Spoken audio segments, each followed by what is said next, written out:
অন্যান্য বছরের তুলনায় কাস্টমার কম। অন্যান্য বছর থেকে এবছর একটু আরো ভালো চলতেছে। ঈদ উল ফিতরকে সামনে রেখে চট্টগ্রামের রাঙ্গুনিয়ায় জমে উঠেছে কেনাকাটা। উপজেলার প্রধান বাণিজ্যিক কেন্দ্র রানীরহাট, রুয়াজারহাট ও দোভাষী বাজার সহ বিভিন্ন বাজারে এখন ক্রেতাদের উপচে পড়া ভিড় দেখা যাচ্ছে। সরেজমিনে দেখা গেছে রানীরহাটের জামাল মার্কেট ও লালমিয়া মার্কেট, রুয়াজারহাটের গাউসিয়া মার্কেট, ডিআর আয়শা ও রুবেল সুপার মার্কেট সহ উপজেলার বিভিন্ন শপিং মল ও মার্কেটেই ক্রেতাদের ভিড় বেড়েছে।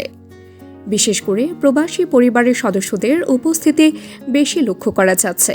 মাঝখানে আপনার রোজা প্রথম থেকে শুরু করে রোজা 10টার মধ্যে আমাদের বেচা কিনা খুবই খারাপ ছিল। মোটামুটি 15টার পর থেকে এখন একটু মোটামুটি রানিং। এখন আলহামদুলিল্লাহ মোটামুটি ভালো চলতেছে। আলহামদুলিল্লাহ আমরা বেচা কেনা অনেক আসছে। ওই পর্যন্ত 24 রমজানে অনেক ভালো বেচা কেনা হয়েছে। অসংখ্য ধন্যবাদ সবাইকে, বাজার কমিটিকে। তৈরি পোশাকের দোকানের পাশাপাশি দর্জি বাড়িগুলোতেও ব্যস্ত সময় পার করছেন কারিগররা। এখানে প্রায় আমরা 4000 মানুষের কাছে, গ্রাহকের কাছে আমরা কাজ পৌঁছে দিচ্ছি। স্থানীয় কাস্টমার এবং বিভিন্ন দূর দূরান্ত থেকে আসা কাস্টমার আমাদের দোকানে এসে তাদের পছন্দনীয় কাপড়টি পছন্দ করে আমাদের কাছে সেলাই দেন। আমরা সেই তাদের আশা অনুযায়ী অত্যন্ত যত্ন সহকারে তাদের সেই কাপড়টি সেলাই আমরা তাদের কাছে পৌঁছে দিই। ব্যবসায়ীরা জানান, এবারের ঈদে বিদেশি পোশাকের তুলনায় দেশীয় সুতি ও লিলেন কাপড়ের 3 পিস এবং ডিজাইনার পোশাকের চাহিদা বেশি। নারীদের পছন্দের তালিকায় রয়েছে সিল্ক, কাতান ও বুটিক্সের কাজ করা কামিজ। আর পুরুষদের মধ্যে সুতি পাঞ্জাবি ও পায়জামার চাহিদা বেশি, যার দাম প্রায় 800 থেকে 5000 টাকার মধ্যে। মিডিয়াম রেঞ্জের আপনার যেগুলো আমরা 3 পিস আগে 4000-5000 টাকা সেল করতাম, এখন ওই দামে 3 পিসগুলো আমাদের চলতেছে না। ম্যাক্সিমাম কাস্টমারের বাজেট হচ্ছে 3-2.5 এরকমের মধ্যে। আলহামদুলিল্লাহ আমাদের আপনার একেবারে শাড়ি হতে শুরু করে আপনার বিয়ের সরঞ্জামাদি, তারপর baby frock, party frock, Indian আইসি মাল সবকিছু আলহামদুলিল্লাহ পাওয়া যায় রেডিমেড। ব্র্যান্ডের দোকানের পাশাপাশি নিম্ন ও মধ্যবিত্ত ক্রেতাদের ভরসা হয়ে উঠেছে ফুটপাতের অস্থায়ী দোকানগুলো, যেখানে সাশ্রয়ী দামে শিশুদের পোশাক পাওয়া যাচ্ছে বলে জানিয়েছেন ক্রেতারা। তবে ব্যবসায়ীরা আশঙ্কা করছেন, মধ্যপ্রাচ্যের বর্তমান পরিস্থিতির প্রভাব স্থানীয় অর্থনীতিতে পড়তে পারে।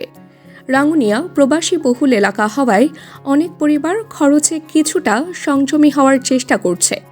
এবার ঈদে মনে হয় না ব্যবসায়ীরা সুফল আনতে পারবে, কারণ ওই যে বৈশ্বিক ঝামেলার কারণে ব্যবসায়ীরা একটু হিমশিম চলতেছে। কারণ অন্যান্য বছরের তুলনায় কাস্টমার কম, কারণে যারা আমাদের বাইরের কান্ট্রিতে আছে, প্রবাসীরা আছে, ওরা মনে হয় টাকা পয়সা একটু কম পাঠাইছে, যার কারণে আমাদের কাস্টমারের বাজেটটা অন্যান্য বছরের তুলনায় একটু কম হয়েছে।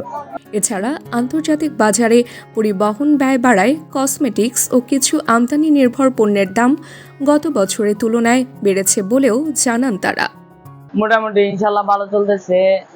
অন্যান্য বছর থেকে এবছর একটু আরো ভালো চলতেছে। কাস্টমার আমরা সীমিত লাভের উপর ছেড়ে দিচ্ছি পণ্য, যেহেতু রমজান মাস। কাস্টমার আসতেছে, ভালো কাস্টমার আসতেছে, মোটামুটি ভরপুর থাকে সবসময় দোকান। ঈদ বাজারকে কেন্দ্র করে গুরুত্বপূর্ণ মোড়গুলোতেই ট্রাফিক পুলিশ দায়িত্ব পালন করছে এবং আইন শৃঙ্খলা রক্ষাকারী বাহিনীর টহল জোরদার করা হয়েছে। তবে ক্রেতাদের দাবি, জাল টাকা প্রতিরোধ ও দ্রব্যমূল্য নিয়ন্ত্রণে বাজারে আরও তদারকি প্রয়োজন। তাবাসসুম হকানিকা, ডেস্ক নিউজ, অগ্রযাত্রা প্রতিদিন।